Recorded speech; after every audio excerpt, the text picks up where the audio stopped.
I know there's information out there about the Memphis shooting. I just wanted to add my point of view and go down a few points that I noticed. Tyre Nichols was a 29-year-old male that was beaten while being handcuffed. On January 7th, 2023, he then passed away 3 days later from his injuries he suffered at the hands of the police officers. After watching the video, because I wanted the whole story, this all came about due to a traffic stop. Said to be for suspicious of reckless driving, the car was stopped and I didn't see anything suspicious in the beginning of the video. They yelled many commands at him in a short amount of time. Tyre said he didn't do anything wrong. They were cussing, yelling, and escalating the situation. One cop said, "You will get your head or a blown the F off." They pulled him out the car, the different officers screaming in a few seconds, "Get on the ground, lay down, turn around," all at once. They had him on the ground on his side with a taser on him, on his leg, and guns on him, holding his arm, yelling for him to put his hands behind his back, which would be hard to do. While he was trying to reason with them, they called him a bitch and said they would break his ish, meaning the arm that they had a hold of, and knock him out. He started running for fear of his life. He was about 80 to 90 feet away from his mother's home. They were mad they had to run. They needed water and was out of breath and was coughing. The Caucasian officer said one of the prongs hit the bastard. He was the one holding the taser in the video. It's possible they ran into or got caught up in the pepper spraying. They eventually catch up with him. He is yelling for his mother, afraid, seeing he was so close to her home. They were punching and beating him while another officer continuously pepper sprayed him. The officer would not let up. Then when you see the video, it's like he can't move. They keep pepper spraying him and wouldn't stop. They handcuff him, pick him up, and then start taking turns punching him hard in the head. After the beating, they drag him on the ground to lean him against one of the cop cars. And you can hear one of the cops say, "He's on something." In actuality, they were on demon time, and I hope they go straight to hell. Hopefully in a cell block with others they have arrested. They are talking about it, laughing about it together. They knew they effed up. They beat him and they lied and said he was high. There was no substances found in his system. There has been no report saying they found any illegal substances in his system. No one gave him any medical assistance. It took almost 30 minutes for him to be put on a stretcher.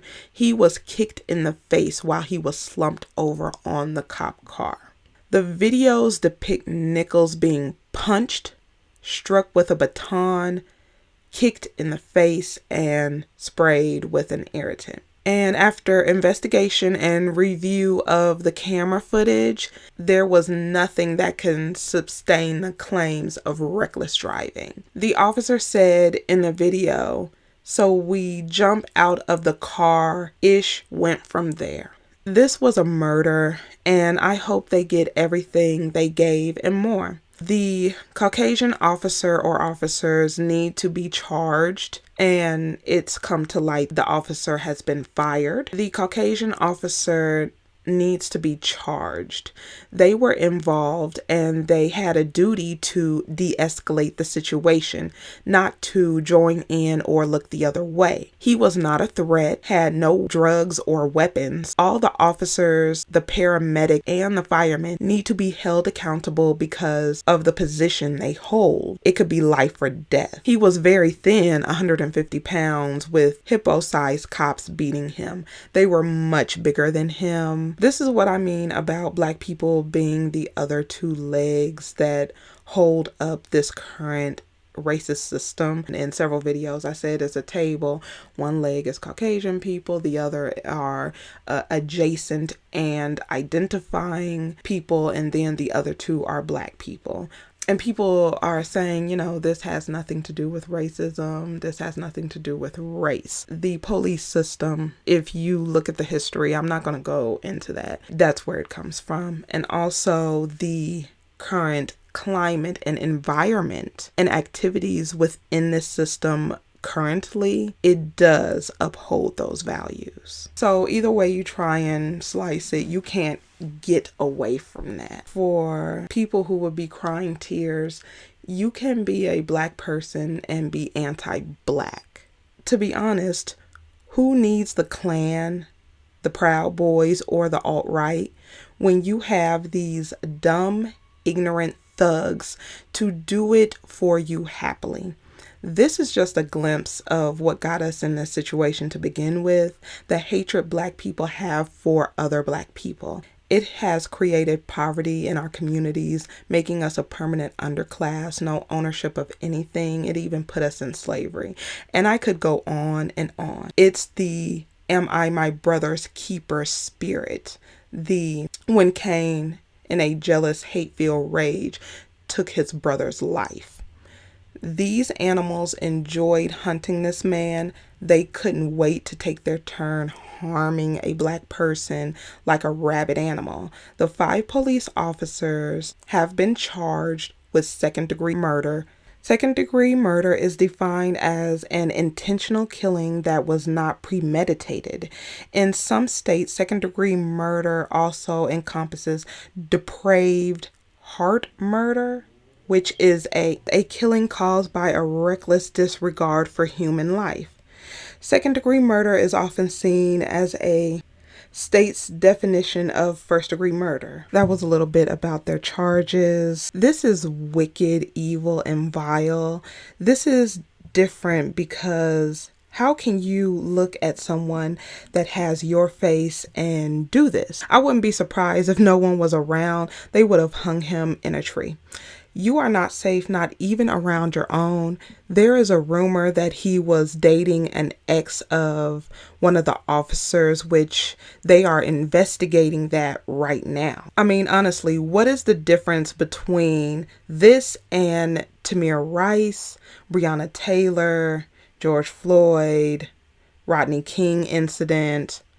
Nothing. The exception is these officers were fired, charged, lost their pension, lost everything. Now, the Caucasian officer, even in this case, he's protected, coddled, and covered. This isn't about training.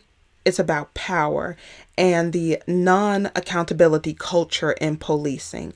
Also, race is built into the institution. Black Lives Matter showed up. Where's All Lives Matter? This would have been a perfect opportunity for them to show up. Where's Blue Lives Matter? They're vocal when the cops look differently. But here, I haven't heard anything from Blue Lives Matter. Where are the Walk the Blue Line folks? I was looking for the blue line flags that are usually out and in effect when something happened like this.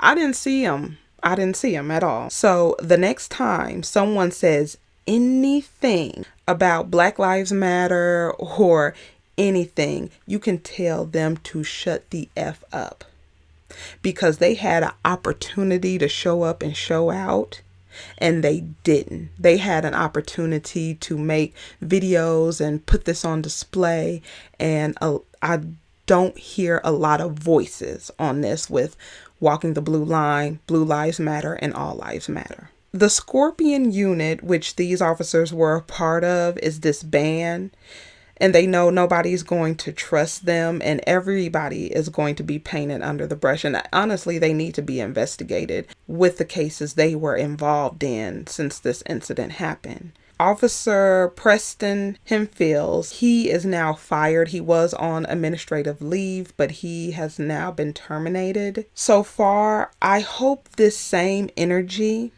is kept when it's 5 Caucasian officers and whoever the victim is, especially Black. Of course, I'm going to say that, but I want to see this energy when this situation comes up again, because you know it's going to. But I'll go ahead and leave it right here. This is part 1, and I'm going to be making a part 2 because I believe 2 things can be wrong at the same time.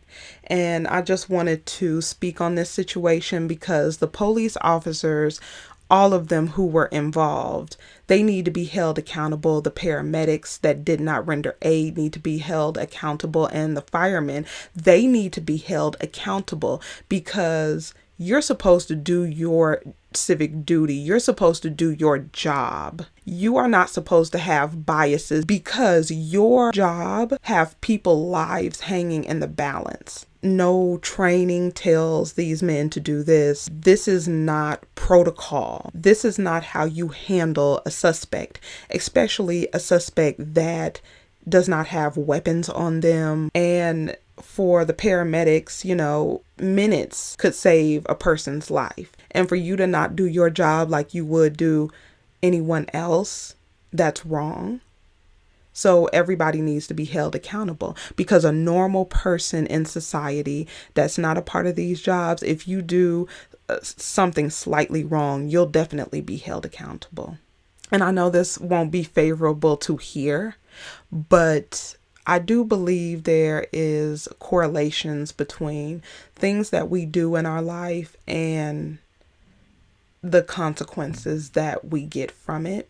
So part 2, I'm going to go over some information about Tyre Nichols and some things that he has said, and the things that he said and the group that he said it against. If they don't want to advocate, is perfectly fine and perfectly understandable, because what was said is wrong, it's off-putting.